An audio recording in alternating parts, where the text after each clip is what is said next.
Qissatu Ismail alaihi salam. Kisah Nabi Allah Ismail alaihi salatu wassalam. Tentu kisah ini menarik untuk kita kaji, karena bagaimanapun Nabi Allah Ismail adalah kakek buyut daripada Nabi kita, Nabi Muhammad sallallahu alaihi wasallam. Nanti kita akan jelaskan nasab dari Nabi kita sampai kepada Nabi Allah Ismail alaihi salatu wassalam. Ma'asyiral muslimin yang dimuliakan Allah Subhanahu wa taala. Di dalam Al-Qur'an Allah Subhanahu wa taala sebut tentang kisah Ismail ini 12 kali di 8 surat dalam Al-Quran. Di antaranya surah Al-Baqarah, kemudian terulang di Al-Imran, kemudian terulang di An-Nisa, kemudian juga pada surah Al-An'am, pada surah Ibrahim, kemudian Al-Anbiya, surah Sad, dan juga surah Maryam. Artinya cukup lengkap kisah Ismail alaihi salatu wassalam disebutkan di dalam Al-Quranul Karim. Kalau kita melihat kepada nasab daripada Ismail sampai kepada Rasul kita Nabi besar Muhammad sallallahu alaihi wasallam. Jadi Ismail alaihi salatu wassalam itu memiliki 12 putra. Jadi anak-anak Ismail itu semuanya 12, satu perempuan. Di antara nama-namanya disebutkan oleh Imam Ibnu Ishaq, seorang pakar sejarah. Di antara anak-anak Ismail itu ada namanya Nabit, kemudian Qaidar, kemudian Misha, kemudian Musmi, kemudian Mashi, kemudian Ad-Daus, kemudian Arur, kemudian Yatur, kemudian Nabish, Tima, Qaidum, dan yang terakhir perempuan namanya Nasma. Ini seluruhnya 12 putra dan satu putri Ismail alaihi salatu wassalam. Lah dari keturunan Ismail itu ada namanya Nabit. Nabit putra Ismail. Nabit ini punya anak namanya Yasjub ibn Nabit. Kemudian Yasjub punya anak namanya Ya'rub ibnu Yasjub ibnu Thabit ibn Ismail. Disinilah keluar kalimat Arab dari Ya'rub. Kemudian Ya'rub punya anak namanya Firah. Kemudian Firah punya anak namanya Nahur. Kemudian Nahur punya anak namanya Muqawwim, dan Muqawwim punya anak namanya Udad. Lah Udad inilah ayahanda daripada Adnan. Artinya Adnan inilah yang disepakati bahwa Nabi sallallahu alaihi wasallam nasabnya sampai kepada Adnan. Adnan sendiri punya 2 anak. Yang pertama Ma'ad dan yang kedua Ak. Ma'ad ini tinggal di Hijaz, Mekah dan Madinah. Sementara Ak ini menikah dengan orang Yaman, dengan kabilah Asy'ariyun dari keturunan Qahtan. Dan Qahtan itu kabilah bagian daripada Jurhum, artinya masih keturunan Arab. Sehingga kemudian Adnan inilah yang menyatukan antara Arab Yaman dan Hijaz, karena Ak putranya menikah dengan salah satu putri Yaman dari keturunan Qahtan Asy'ariyin, sementara Ma'ad ini tinggal di Hijaz. Lah kalau kita melihat nasab Nabi sallallahu alaihi wasallam, Kita lihat Nabi SAW namanya Muhammad ibnu Abdullah ibni Abdul Muttalib ibni Hashim ibni Abdul Manaf ibni Qusay ibni Kilab ibni Murrah ibni Ka'ab ibni Lu'ay ibni Khuzaimah ibni Mudrikah ibni Ilyas ibni Mudhar ibni Nizar ibni Ma'ad. Dan Ma'ad tadi saya katakan putra siapa? Adnan. Dari Adnan kemudian naik lagi Udad ibni Muqawwim ibni Nahur ibni Firah ibni Ya'ruf ibni Yasjub ibni Nabit ibni Ismail, baru Ismail ibni Ibrahim. Dari sini nyambung bahwa Ismail adalah kakek buyut daripada Nabi kita Muhammad SAW. Jadi yang kita akan ceritakan ini Nabi yang mulia, karena bagaimanapun Ismail adalah kakek buyut Nabi kita. Kita harus tahu sejarahnya. Ma'asyiral muslimin yang dimuliakan Allah Subhanahu wa taala. Sepakat para ahli sejarah bahwa nabi-nabi sebelum Ibrahim itu semua keturunan Nuh alaihi salatu wassalam. Tetapi setelah Ibrahim alaihi salatu wassalam diutus, maka tidak ada nabi dan rasul satu pun kecuali keturunan Ibrahim.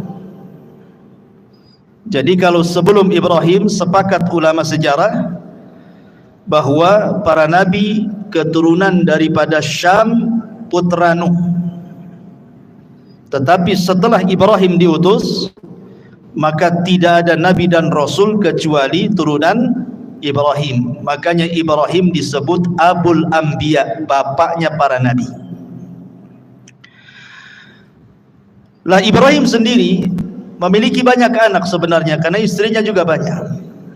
Walaupun yang masyhur dia menikah dengan dua wanita, Hajar dan Sarah kan gitu ya.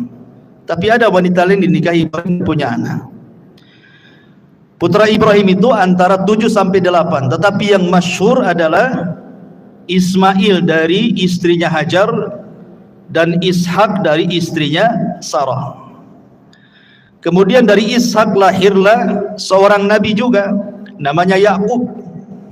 Dan dari Yakub ini lahir 12 keturunannya, salah satunya Nabi Yusuf alaihi salatu wassalam. Dan dari 12 ini berkembang biak dan disebut dengan Bani Israel.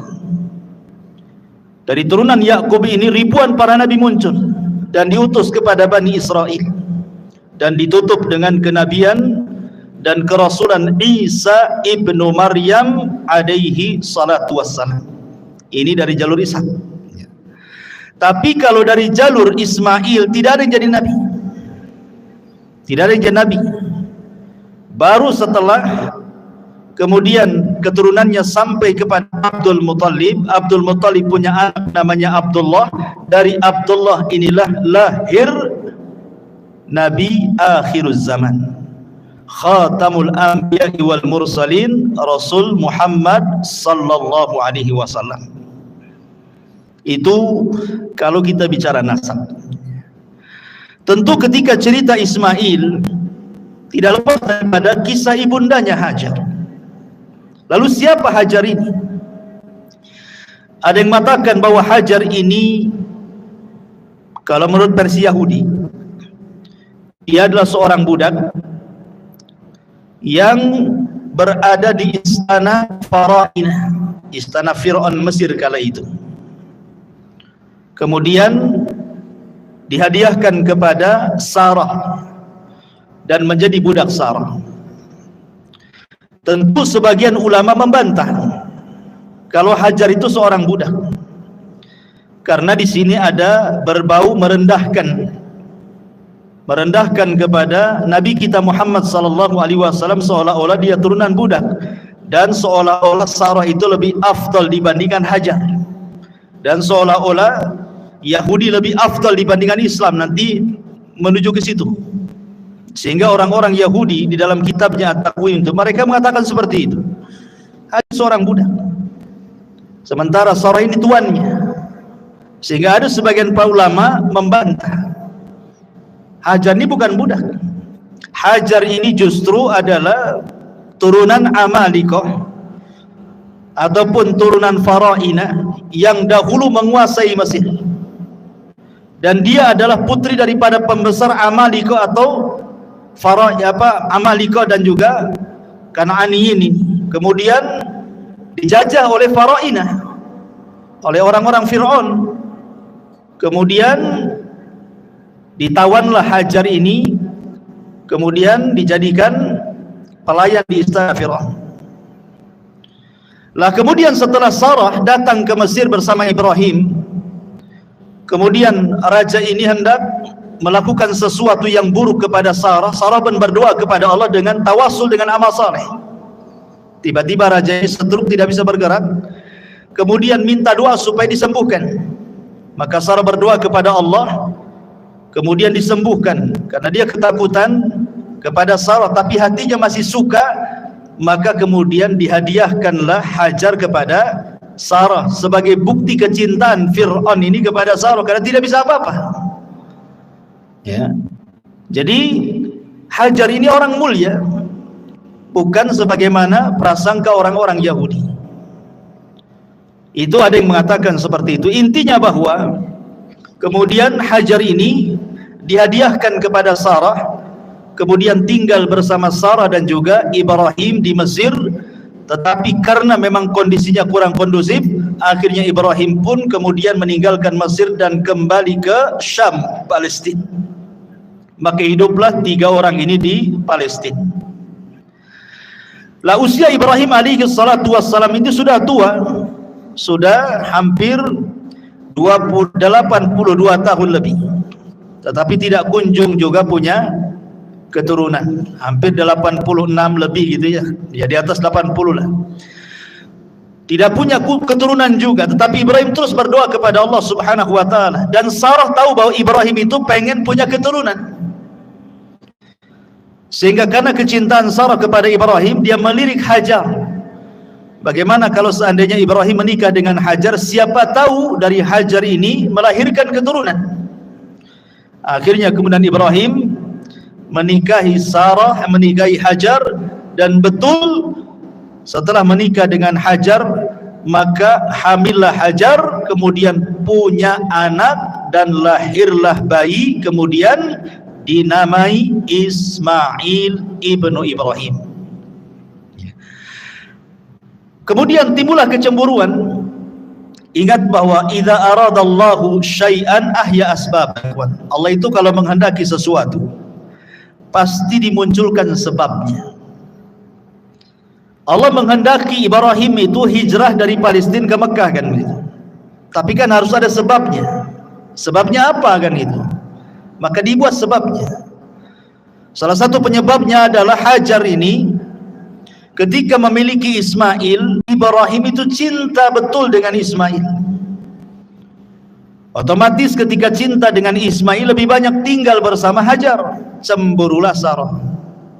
Wajar kecemburuan seorang wanita, istri Nabi saja cemburu, Aisyah kan, kepada Safiyah. Sampai-sampai kemudian mengatakan tentang Safiyah itu, hasbuka an Safiyata kada wa kada ya Rasulullah. Cukuplah Safiyah ini begini dan begitu. Maksudnya Aisyah ingin mengisyaratkan dengan tangannya, Safiyah itu pendek loh, aku tinggi, gitu maksudnya. Ingin merendahkan Safiyah. Tapi Rasul marah dan mengatakan, ya Aish, laqad qulti kalimatan law muzizat bihal bahru lamazazathu. Wahai Aisyah, engkau sudah mengucapkan kalimat ghibah, yang satu kalimat ghibah ini kalau dilempar ke air lautan, satu air lautan tercemar dengan kalimat. Aisyah cemburu karena Safiyah ini walaupun kecil pendek tapi cantik. Artinya kecemburuan itu ada gitu. Jangan dikira istri Nabi tidak cemburu kan gitu. Kalau istri Nabi saja cemburu, apalagi istri antum. Kalau antum poligami ya wajar kan itu. Jangan ngamuk-ngamuk antum kan itu. Aisyah saja cemburu, kemudian juga Sarah juga cemburu kepada Hajar kan.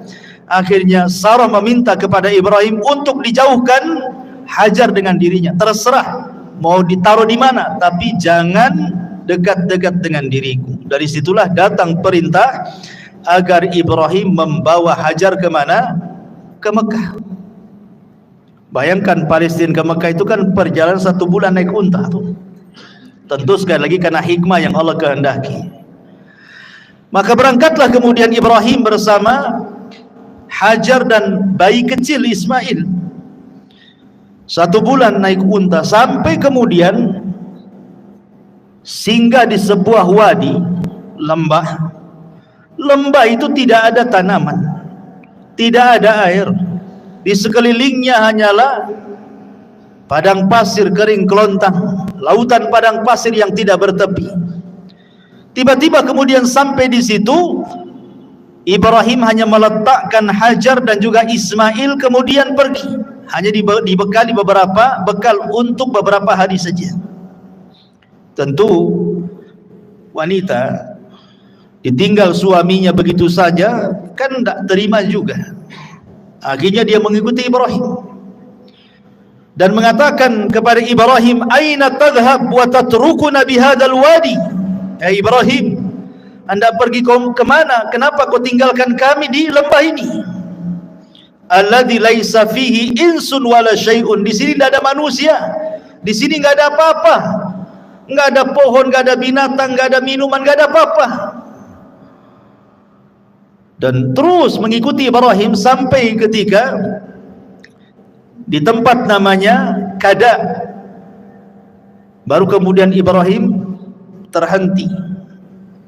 Kemudian Ibrahim mengatakan kepada Hajar, ilallah, kutinggalkan dirimu kepada Allah.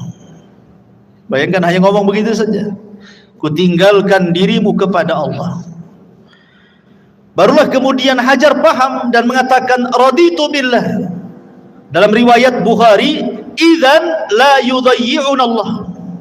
Kalau begitu saya redha dengan Allah. Dalam riwayat, kalau begitu pasti Allah tidak akan menyia-nyiakan saya. Kalau begitu, idhab ya Ibrahim, pergi engkau Ibrahim. Dari sini ada pelajaran besar bagaimana Hajar dan juga Ismail kecil mengajarkan kepada kita sifat tawakkul ala Allah, sifat tawakal. Dan ini risalah kepada para wanita-wanita di zaman sekarang gitu ya, yang mungkin ditinggal meninggal suaminya, atau ditinggal pergi bekerja suaminya berbulan-bulan, atau boleh jadi suaminya tidak bertanggung jawab, boleh jadi Allah berkehendak lain untuk dirinya. Kalau dia bertawakal kepada Allah Subhanahu wa taala, maka katakan seperti yang dikatakan Hajar, idzan la yudayyi'un Allah. Kalau begitu Allah tidak menyia-nyiakan saya. Ini risalah kepada siapapun yang sedang kesulitan ekonomi, dipecat dari pekerjaannya, memilih bekerja yang halal dan meninggalkan yang haram. Katakan idzan lan yudayyi'un Allah. Katakan Allah tidak menyia-nyiakan saya. Begitulah tawakal yang diajarkan Ummu Ismail kepada kita. Tapi Ibrahim juga ketika meninggalkan istrinya Hajar dan putranya itu juga mengadu kepada Allah. Kenapa begini perintahnya gitu ya? Kenapa nggak ada perintah lain saja? Makanya kemudian dia setelah jauh meninggalkan Hajar dan sudah tidak terlihat Hajar dan sudah sampai di perbatasan, kemudian dia menghadap wajahnya menuju Al-Bait dan berdoa, dan Al-Quran menyebutkan doanya apa? Inni askantu min dzurriyyati biwadin ghairi dzi zar'in 'inda baitakal muharram. Ya Rabb, kenapa aku meletakkan dari keturunanku di sebuah lembah yang tidak ada tanaman, di sisi baitmu, rumahmu yang sangat mulia. Kemudian Ibrahim alaihi salatu wassalam terus berdoa kepada Allah Azza wa Jalla. Tetapi bagaimanapun Allah menghendaki yang lain. Terkadang ada kaedah, man taraka syai'an lillahi awwadallahu khairan minhu. Barang siapa yang meninggalkan sesuatu karena Allah, pasti Allah akan mengganti sesuatu itu dengan sesuatu yang jauh lebih baik lagi. Boleh jadi kalau seandainya Hajar tetap bersama Ibrahim di Palestina dan Sarah, tentu kehidupannya akan seperti itu saja kan, kecemburuan dan begitu seterusnya kan. Tetapi ketika kemudian dia rela meninggalkan Ibrahim dan juga istri pertamanya, harus ditempatkan di sebuah tempat, semua karena Allah, dan dia yakin Allah tidak menyia-nyiakan dirinya. Akhirnya kemudian justru itulah awal sejarah yang tidak pernah bisa dilupakan umat manusia sampai sekarang. Sekarang yang banyak diceritakan Hajar bukan Sarahnya kan? Karena berkat sejarah Hajar inilah ada manasik haji. Ya. Ada manasik haji, di antara manasik haji itu adalah perbuatan Hajar ketika dia mencari air dari Bukit Safa ke Marwah. Kemudian ada air Zam-Zam.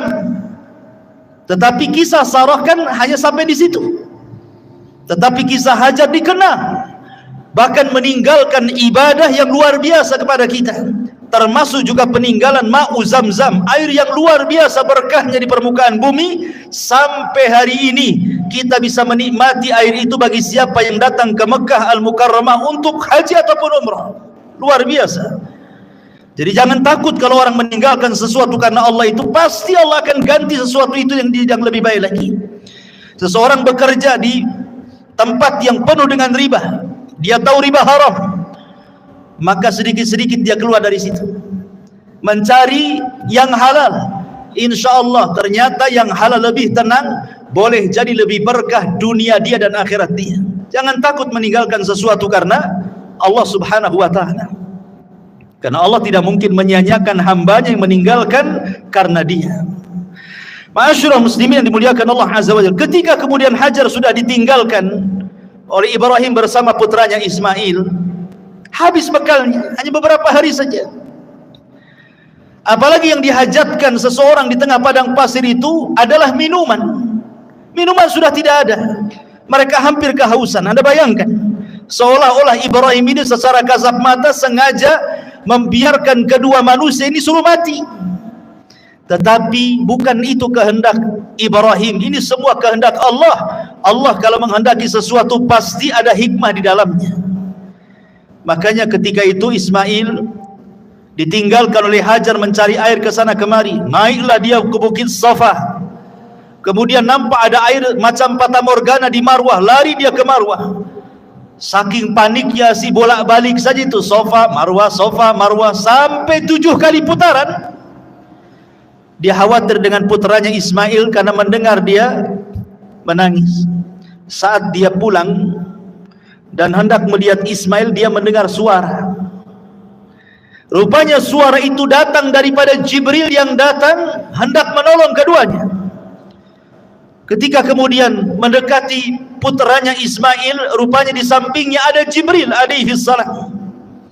Ada yang mengatakan Jibril kemudian menghentakkan sayapnya persis di belakang punggung Ismail, seolah-olah ingin mengatakan bahwa Zam-Zam ini miliknya Ismail, karena taruh di situ gitu ya, di belakang Ismail, belakang punggung Ismail, ditancapkan kemudian sayapnya. Kemudian Jibril pergi, dan Jibril sempat mengatakan la takhafu dhai'ata fa innaha huna baitun lillah yabni hadzal ghulam wa abuhu wa annallaha la yudayyi'u ahlahu. Kata Jibril sebelum pergi, wahai Ummu Ismail, jangan takut, Allah menyia-nyiakan dirimu. Tidak, Allah tidak akan menyia-nyiakan dirimu.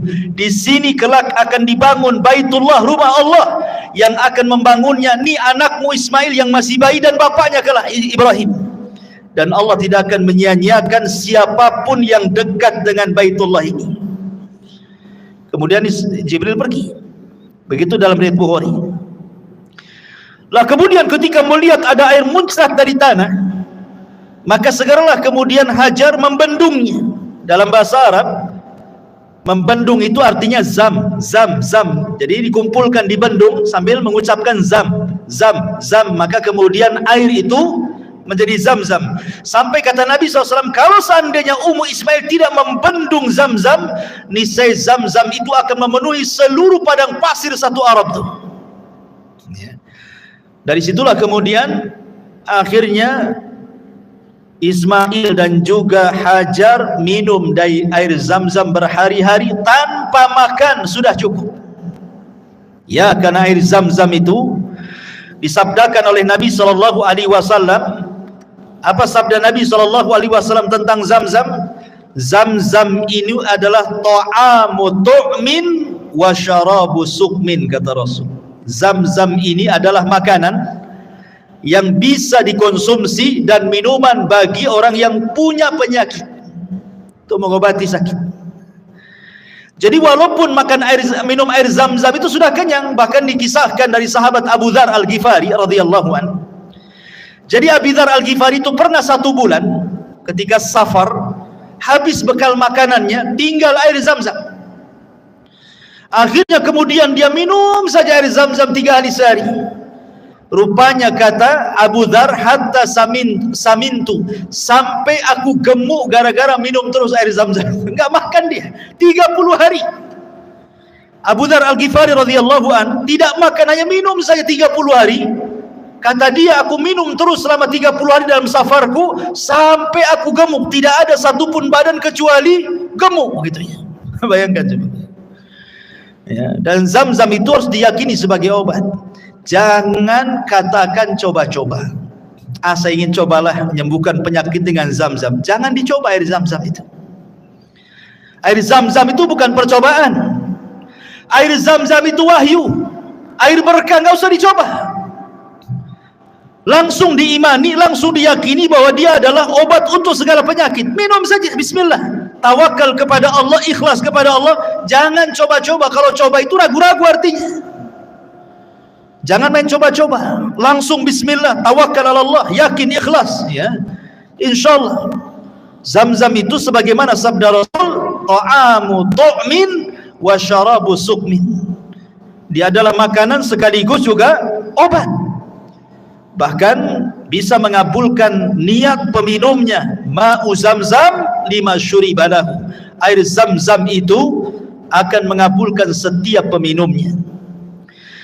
Maka akhirnya kemudian berhari-hari, entah berhari-hari entah berbulan-bulan tidak disebutkan, sampai akhirnya datanglah dari arah Yaman rombongan kabilah dari Jurhum. Mereka kehabisan minuman tapi banyak makanan. Percuma saja banyak makanan tidak ada minum, bisa mati di padang pasir, ikhwan. Akhirnya dari kejauhan melihat ada ta'ir, ada burung. Sebagaimana riwayat Bukhari, ada burung dan burung itu menandakan ada air. Maka kemudian didekati, rupanya suku Jurhum ini sampailah ke sumur Zam-Zam yang kemudian ditempati Hajar dan juga putranya Ismail. Suku Jurhum ini orang baik, orang Yaman. Makanya Rasul mengatakan ahlul Yaman itu araqul qulub, lembut hatinya. Kalau mau berbuat jahat, merebut air, bisa saja Hajar dibunuh. Tetapi Jurhum ini kabilah yang baik. Dia datang baik-baik, meminta baik-baik air Zam-Zam itu. Akhirnya kemudian Hajar memberikan dengan cara barter. Kau beri kali kami makanan, kami beri kau air. Akhirnya kemudian deal kan itu ya. Dari situlah kemudian Ismail dan Hajar bisa makan, bisa minum dari berkahnya air Zam-Zam itu. Setiap datang suku Jurhum, maka barter dengan makanan. Jadi tidak pernah kelaparan. Itulah makna daripada kalimat Hajar ketika Ibrahim pergi. Kalau begitu, pergi kau, Allah tidak menyia-nyiakan diriku. Wa man yatawakkal 'ala Allah fahuwa hasbuh. Barang siapa yang bertawakal kepada Allah, Allah yang kasih kecukupan dia. Akhirnya kemudian lama-lama suku Jurhum pun meminta kepada Hajar untuk memboyong keluarganya dan tinggal di situ, karena memang air saat itu sangat langka. Senang mereka tinggal di situ. Maka lambat laun kemudian suku Jurhum tinggal di sekitar Zam-Zam. Kemudian hari demi hari, bulan demi bulan, tahun demi tahun, ramailah di sekitar Zam-Zam itu kabilah Jurhum. Ismail pun mulai membesar, kemudian belajar bahasa Arab kepada suku Jurhum. Jadilah Ismail Musta'rab, bukan orang Arab, belajar bahasa Arab, fasih pula dia bahasa Arab. Makanya sering saya katakan, kalau antum orang Indonesia fasih berbahasa Arab, berarti antum Arab. Walaupun antum turunan Arab Yaman, tapi tak bunyi bahasa Arab, antum bukan Arab.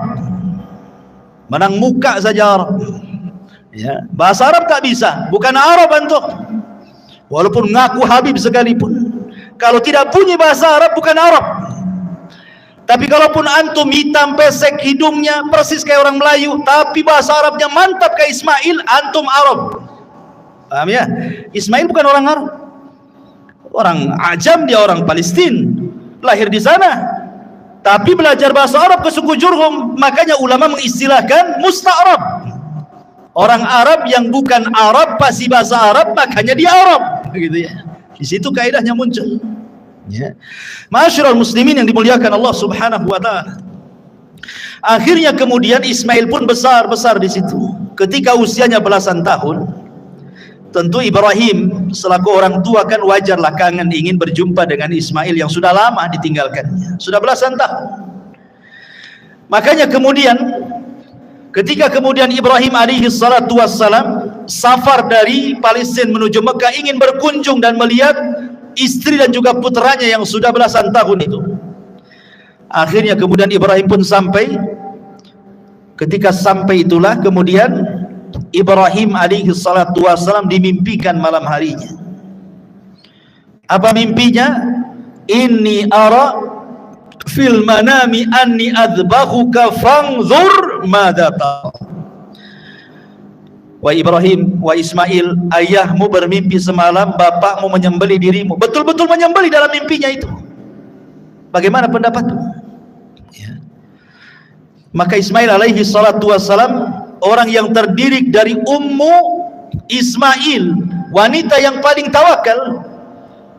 Makanya kemudian Ismail tanpa ada keraguan mengatakan, ya abatif alma tu'mar satajiduni insyaallahu minas sabirin. Wahai bapakku, kalau itu perintah Allah, insyaallah engkau akan mendapati aku termasuk anak yang sabar. Kenapa Ismail mengucapkan kalimat insyaallah?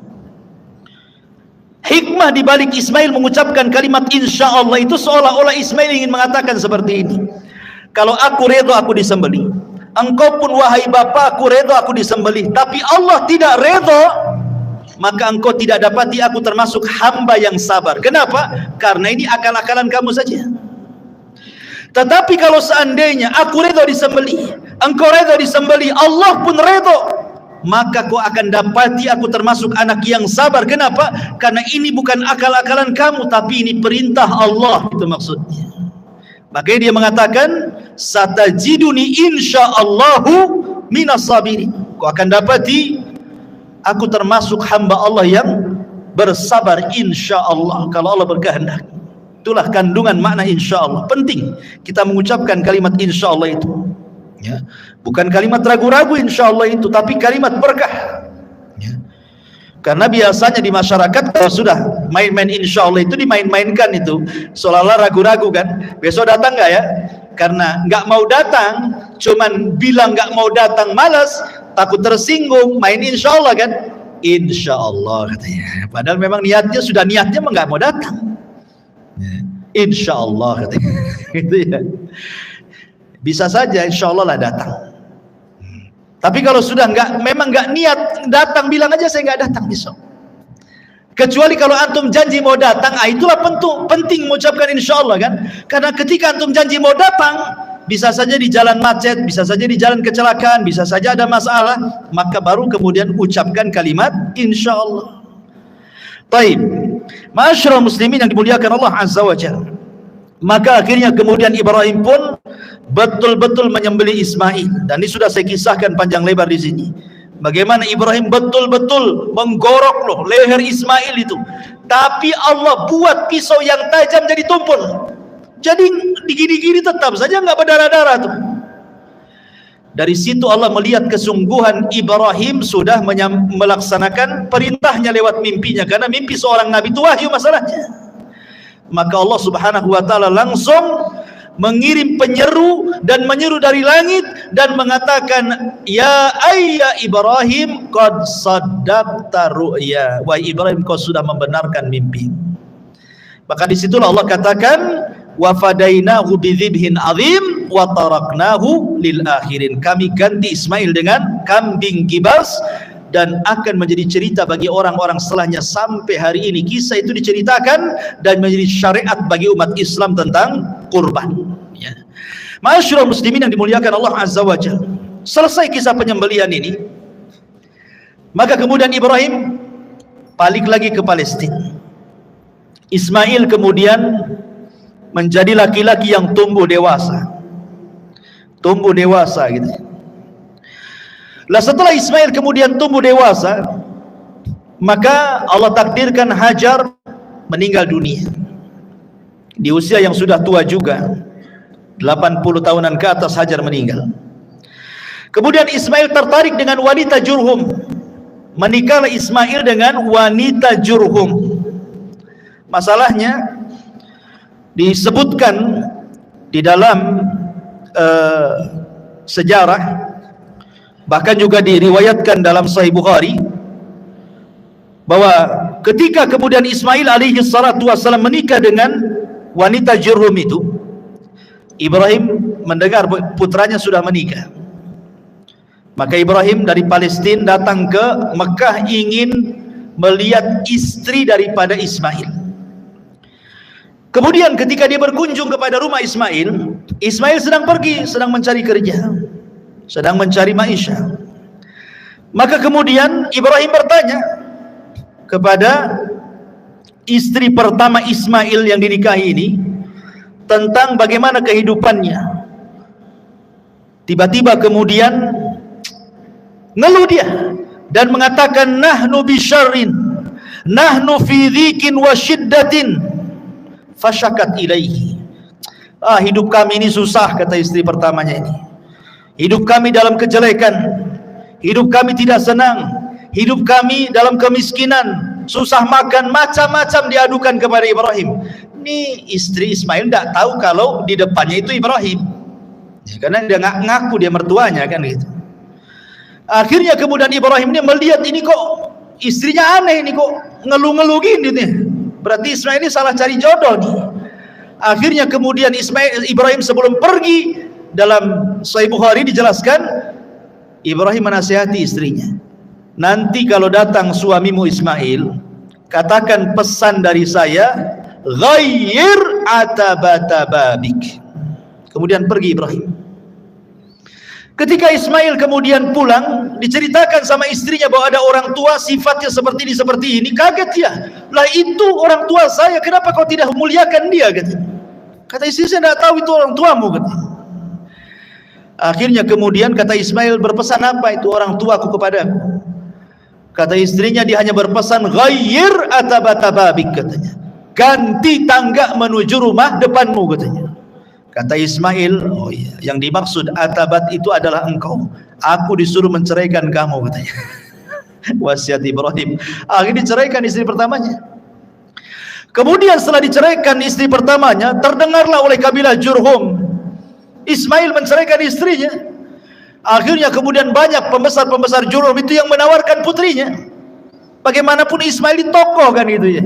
Dia pemilik Zamzam, orang-orang Jurhum mereka sangat berhajat kepada Zamzam, dan itulah ekonominya selama ini mereka hidup. Akhirnya kemudian ada salah satu daripada pembesar Jurhum itu menawarkan putrinya yang saleh untuk menikah dengan Ismail. Akhirnya kemudian Ismail pun menikah dengan istri keduanya, tapi tetap Ibrahim hendak mengujinya. Datang kedua kalinya kepada istri yang keduanya, kemudian bertanya soal kondisi kehidupannya. Maka kemudian kata istri keduanya, dia menceritakan, nahnu bi khairin, katanya, kami dalam kondisi baik, wasaatin, dan dalam kondisi lapang. Padahal kehidupannya susah, tapi dia tetap mengatakan baik dan kondisinya lapang. Berarti baik akhlaknya tuh. Kemudian ketika itu, karena istri keduanya kan tidak tahu kalau itu ayahanda daripada Ismail, tetap dia menghormatinya. Diambillah daging kambing, kemudian sebagai menjamu tamu, kemudian diambillah air Zam-Zam, kemudian disodorkan kepada Ibrahim. Kalau istri pertama nggak keluar tuh sama sekali itu jamuan-jamuan itu ya. Ini istri keduanya betul-betul muliakan tamu. Maka Ibrahim senang dengan istri keduanya, kemudian berdoa kepada Allah, Allahumma barik li ta'amikum wa syarabikum. Ya Allah, berkahi makanan kalian, ya Allah berkahi minuman kalian, ya Allah tetapkan rumah tangga kalian berdua. Kemudian Ibrahim mengatakan, nanti kalau sampai anakku sampaikan pesan bapaknya. Apa? La tughayyir atabata babik. Jangan kau ganti lagi tangga menuju depan rumahmu, katanya. Nah, itu istrimu tuh katanya. Akhirnya Ismail pulang, kemudian diceritakan istri keduanya. Kata Ismail, ayahku menyuruh agar aku tidak menceraikan kamu. Lihat. Tapi di sini syahidnya Ibrahim mendoakan apa? Mendoakan makanan dan minuman.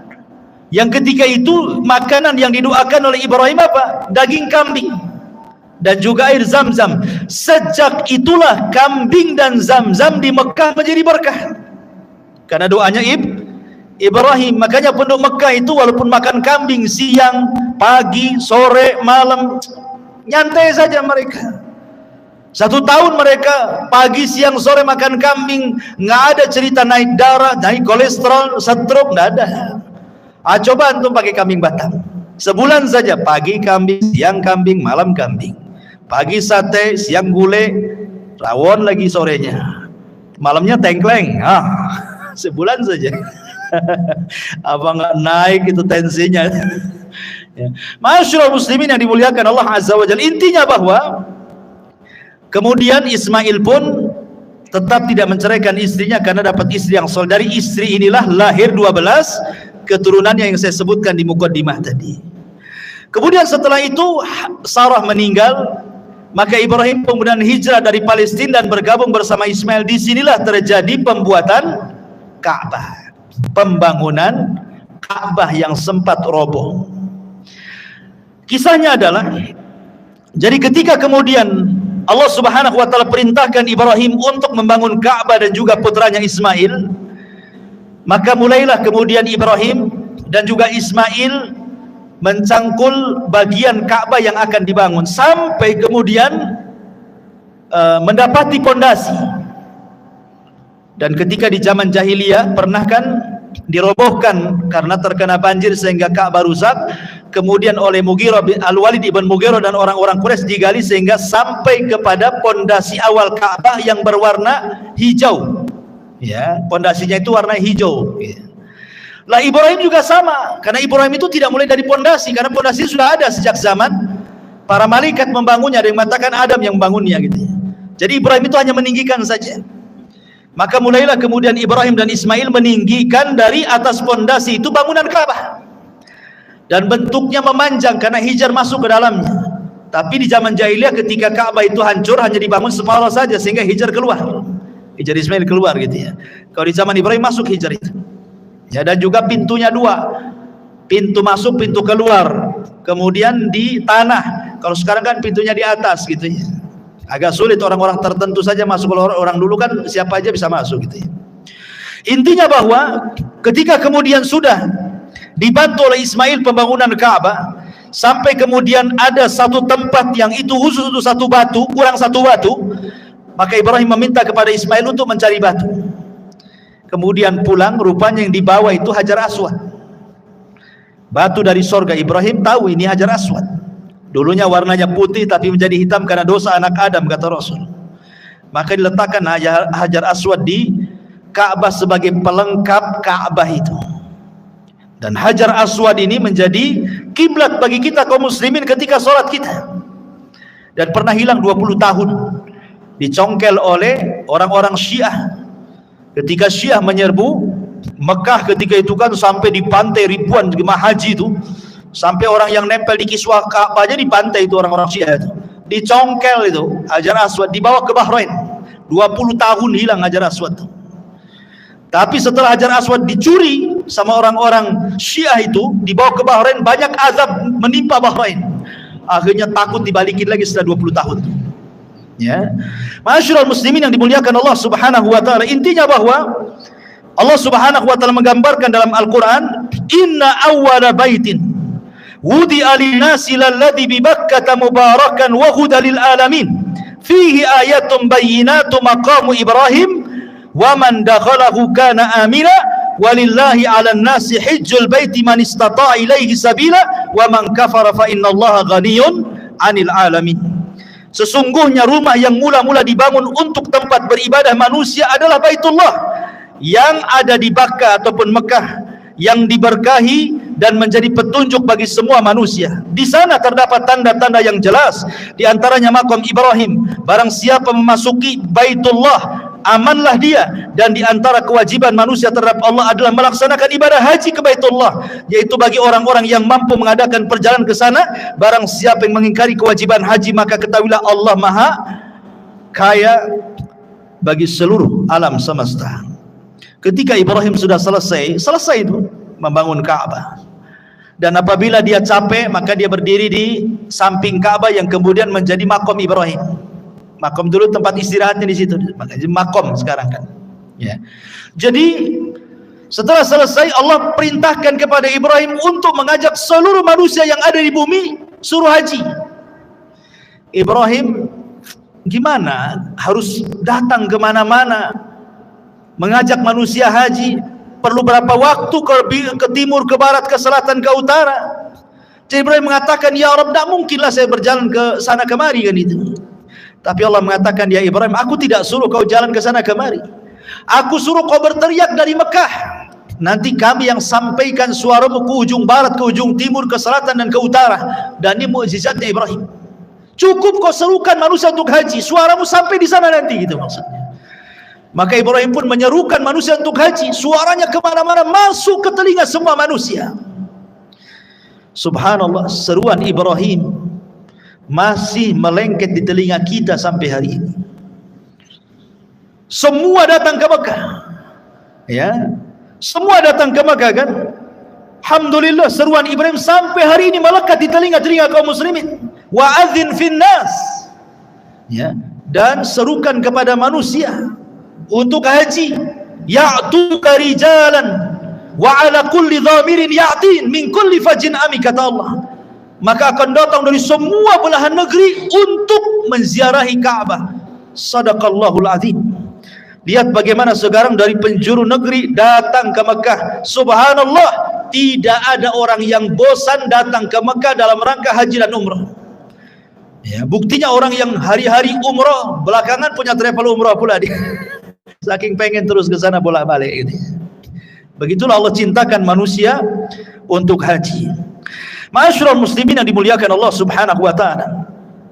Kemudian Nabi Ibrahim alaihi salatu wasalam wafat, dan Allah Subhanahu wa taala kemudian menggantikan estafet dakwah Ibrahim kepada pundak Ismail. Makanya Allah Subhanahu wa taala firmankan di dalam surah Maryam ayat 54-55, "Wadhkur fil kitabi Ismail innahu kana shadiqal wa'di wa kana rasulan nabiyya." Ceritakan wahai Muhammad fil kitab, di dalam Al-Qur'an, tentang Ismail. Dia adalah orang yang sangat jujur dan amanah. Wa kana rasulan, dia seorang rasul, nabiyan, dan seorang nabi. Diutus kepada siapa kalau dia seorang rasul? Ismail diutus kepada seluruh bangsa Arab. Jadi Ismail nabinya bangsa Arab. Dia seorang rasul dan seorang nabi. Wa kana ya'muru ahlahu bis salati waz zakati wa kana inda rabbih mardiyya. Dan dia memerintahkan keluarganya untuk salat, zakat, dan dia di sisi Allah sangat diridhai, sangat disukai. Ismail diangkat menjadi nabi dan rasul dan berdakwah setelah Ibrahim kepada seluruh bangsa Arab. Dan subhanallah, asar Ismail sampai kepada di masa jahiliyah, di masa diutusnya Nabi SAW. Sampai ketika Rasul datang ke Gua Hira untuk tahannut, untuk i'tikaf di Gua Hira, belum diangkat jadi nabi. Kemudian Rasul SAW tafakkur di situ, beribadah kepada Allah Azza wa Jalla, beribadah atas syariat siapa coba? Kan belum diangkat jadi nabi, belum ada syariat kan? Jadi Rasul beribadah di atas syariat Ismail.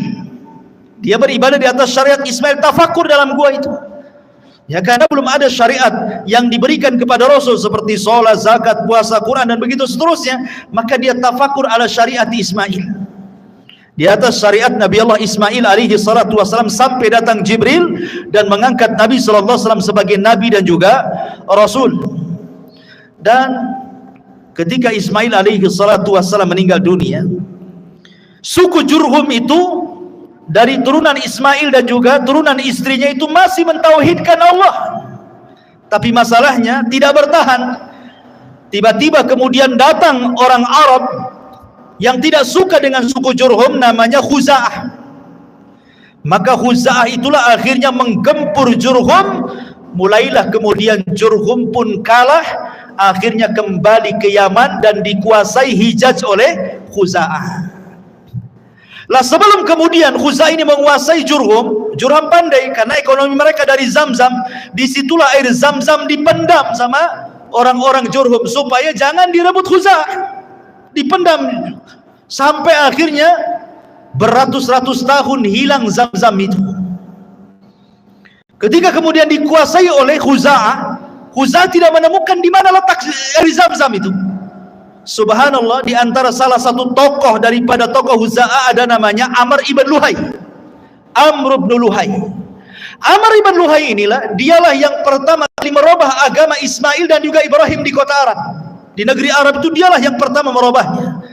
Karena dia yang membawa patung Hubal dari Syam kemudian meletakkan di dalam Ka'bah. Makanya Rasul mengatakan, inni ra'aitu Amr ibn Luhai fin nari yajurru am'a'ah. Aku melihat Amr ibn Luhai terburai ususnya di neraka karena dia yang pertama kali merubah syariat Ibrahim.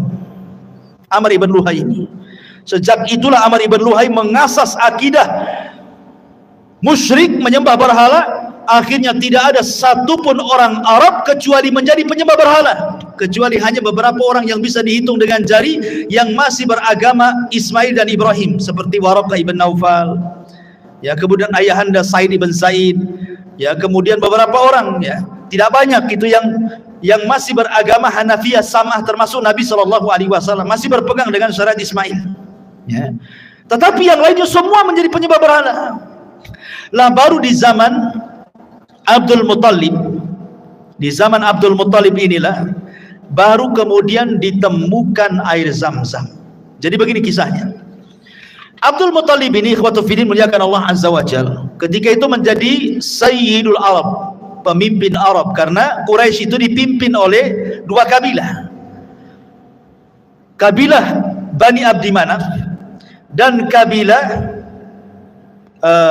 Bani Khuza'ah, kabilah Bani Khuza'ah, Makhzum, Bani Makhzum. Ada Bani Makhzum, kabilahnya Abu Jahal. Ada kabilahnya Bani Abdi Manaf, kabilahnya Bani Hashim, kabilah Nabi SAW. Jadi yang lain itu kabilah-kabilah kecil. Yang besar ini nih, Bani Makhzum dan Bani Abdi Manaf. Jadi gantian tuh, kadang-kadang yang menjadi pemimpin dari keturunan Makhzum, kadang-kadang dari Bani Abdi Manaf. Lah ketika itu yang menjadi pemimpin adalah dari Bani Abdi Manaf, Abdul Muttalib. Tapi setelah Abdul Muttalib meninggal, diambil alih oleh Bani Makhzum, Abu Jahal menjadi pemimpinnya, ya. Jadi Abdul Muttalib ini bermimpi ketika dia sedang tertidur di Hijr Ismail, didatangi malaikat dan mengatakan, ihfir at-tayyibah, ihfir at-tayyibah, galilah at-tayyibah, benda yang baik. Kemudian besoknya mimpi lagi, didatangi lagi malaikat yang sama dengan mengatakan, ihfir al-barrah, ihfir al-barrah, katanya. Barrah ini apa? Benda yang baik ini. Kemudian yang ketiga kalinya, 3 hari berikutnya mimpi lagi, ihfir al-madrunah, katanya. Galilah sesuatu yang tersimpan. Abu Talib makin bingung. Hari keempatnya bermimpi lagi, baru jelas-jelas mengatakan, ihfiriz Zamzam, katanya. Kamu harus menggali Zamzam. Oh, baru paham maksudnya. Kemudian dia dikasih tahu tanda-tandanya. Tanda-tanda kau menggali Zamzam itu 3. Pertama, di situ ada qaryatun namlin, ada desa semut, sarang semut. Yang kedua, di situ ada ghurab, ada gagak yang sedang makan semut. Yang ketiga, di situ ada darah yang tertumpah. Kalau itu terjadi, galilah di situ. Akhirnya suatu hari Abdul Muttalib ini sedang berjalan-jalan di Sya'b Arab ini. Rupanya dia melihat kok banyak semut di situ. Kemudian dia melihat ada gagak yang sedang matuk-matuk semut itu. Tiba-tiba ada unta lari dikejar oleh tuannya, sedang kabur unta itu. Rupanya unta itu tertangkap persis di sarang semut itu, kemudian oleh pemiliknya langsung disembelih. Tertumpahlah darahnya di situ. Dia teringat mimpinya tuh. Oh ya, jangan-jangan di sini, karena mimpinya persis kayak gitu kan. Sarang semut, ada gagak, ada tumpahan darah di situ. Ah, jangan-jangan di sini dia. Ketika itu Abdul Muttalib belum punya anak banyak, cuma satu namanya Al-Harith. Karena belum punya nazar ketika itu. Akhirnya sama Al-Harith diajak, ayo kita gali di sini, jangan-jangan di Zamzam nih. Digalilah berdua. Orang-orang Arab membiarkan, disangkanya Abu Talib ini ngapain, mimpi saja cari Zamzam itu katanya. Rupanya ketika digali, nampak pondasinya, pondasi Zamzam itu. Bertakbirlah Abdul Muttalib, Allahu Akbar, Allahu Akbar. Oh, datang kabilah-kabilah Quraisy. Tiba-tiba setelah ditemukan Zamzam, kabilah Quraisy mengatakan kepada Abdul Muttalib dan mengatakan, ya Abdul Muttalib, kami semua adalah Bani Ismail, keturunan Ismail. Kami juga punya hak dengan Zamzam ini. Bayangkan, ketika menggali mereka nengokin, sudah ketemu, mereka mengaku itu Zamzam kami juga katanya. Karena kami semua keturunan Ismail dan ini adalah Zamzamnya Ismail katanya. Kata Abdul Muttalib, tidak bisa. Aku yang menemukannya, ini dikhususkan untukku. Kata mereka, tidak bisa. Kalau engkau tidak berbagi dengan kami siap perang katanya. Oh, ngajak perang. Akhirnya kemudian kata Abdul Muttalib, apa enggak ada pendapat yang lebih baik kecuali harus perang? Kata mereka, kalau begitu kita harus datang kepada orang pintar dari Bani Sa'ad, dari Hudzail katanya. Di situ ada dukun sakti. Biar dukun itu menentukan apakah Zamzam itu milikmu atau milik kita semua katanya. Akhirnya masing-masing kabilah mengutus beberapa utusan. Ini Bani Hudzail, Bani Sa'ad ini di ujung Syam loh, perbatasan Syam. Sementara orang-orang ini di Hijaz. Kalau mereka mau datang ke dukun yang ada di perbatasan Syam itu, harus melewati berbulan-bulan padang pasir. Coba bayangkan juga. Hanya ingin nemuin dukun aja tuh. Berangkatlah mereka. Subhanallah, di tengah jalan kehabisan bekal, kehabisan minum, banyak mati. Sehingga hanya beberapa orang saja yang masih hidup. Akhirnya mereka pun sudah tidak bisa lagi melanjutkan perjalanan dan hampir menguburkan hidup mereka sendiri karena tidak sanggup lagi, masih jauh perjalanan. Sementara air sudah nggak ada. Kemudian mereka mengatakan, kata Abdul Muttalib, sebaiknya kita berpencar saja. Kita cari air, mudah-mudahan mungkin di sekitar sini ada air, masing-masing gak dapat rezeki gitu. Akhirnya berpencarlah mereka. Qadarullah, ketika Abdul Muttalib hendak pergi, ketika dia menginjak padang pasir, sandalnya itu ketika diangkat keluar air. Akhirnya mereka pun minum dari situ. Mereka ditolong oleh Abdul Muttalib lagi nih. Dari situlah mereka mengatakan, sudahlah Abdul Muttalib, tidak perlu kita datang ke dukun, kami menyerah, Zamzam itu milikmu karena engkau sudah menolong kami semua di sini. Balik lagi, tidak jadi ke dukun. Dari situlah Zamzam miliknya Abdul Muttalib. Tapi masalahnya Abdul Muttalib sudah tahu nih, kalau dibiarkan dia meninggal bisa masalah Quraisy, perang nih gara-gara Zamzam. Disitulah dia bernadar kepada Allah agar diberikan anak 10 untuk menjaga Zamzam, dan sebagai imbalannya satu di antara mereka akan aku korbankan. Allah takdirkan dipenuhi nazarnya. Abdul Muttalib pun punya anak 10, salah satunya namanya Abdullah, ayahanda Nabi. Ketika sudah pada remaja, Abdul Muttalib lupa dengan nazarnya bahwa dia harus mengorbankan salah satu dari 10 anaknya. Tetapi kemudian diingatkan, hai Abdul Muttalib, kau sudah berjanji akan mengorbankan salah satu putranya.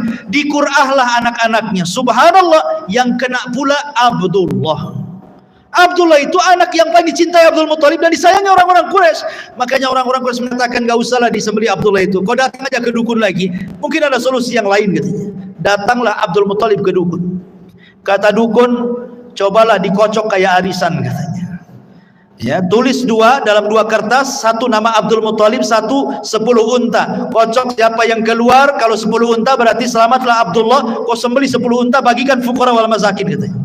Dikocok, keluar Abdullah. Lah, keluar Abdullah lagi. Akhirnya kemudian pasang lagi 10 ekor unta, dikocok Abdullah lagi keluar, pasang lagi 10 ekor unta, sampai akhirnya 10 kali pasang, berarti sudah 100 ekor unta tuh, baru keluar unta. Akhirnya dia terpaksa menyembelih 100 ekor unta loh ya, diberikan kepada fuqara wal masakin dan tidak jadi menyembelih Abdullah. Dari situlah 100 ekor unta menjadi diat pembunuhan. Kalau ada orang membunuh, kisos. Kalau tidak dikisos, bayar 100 ekor unta. Jadi diat. Nah, makanya Nabi SAW disebut Ibnu Dzabihataini, anak dari 2 orang yang akan disembelih. Pertama ayahandanya Abdullah, yang kedua Ismail, kakek buyutnya, putra daripada Ibrahim alaihi salatu wassalam. Wallahu alam. Sampai di sini kisah Nabi Allah Ismail alaihi salatu wassalam, kakek buyut Nabi kita yang mulia alaihi salatu wassalam. Subhanakallahumma bihamdika asyhadu an la ilaha illa anta astaghfiruka wa atubu ilaik. Allahu ta'ala. Assalamualaikum warahmatullahi wabarakatuh.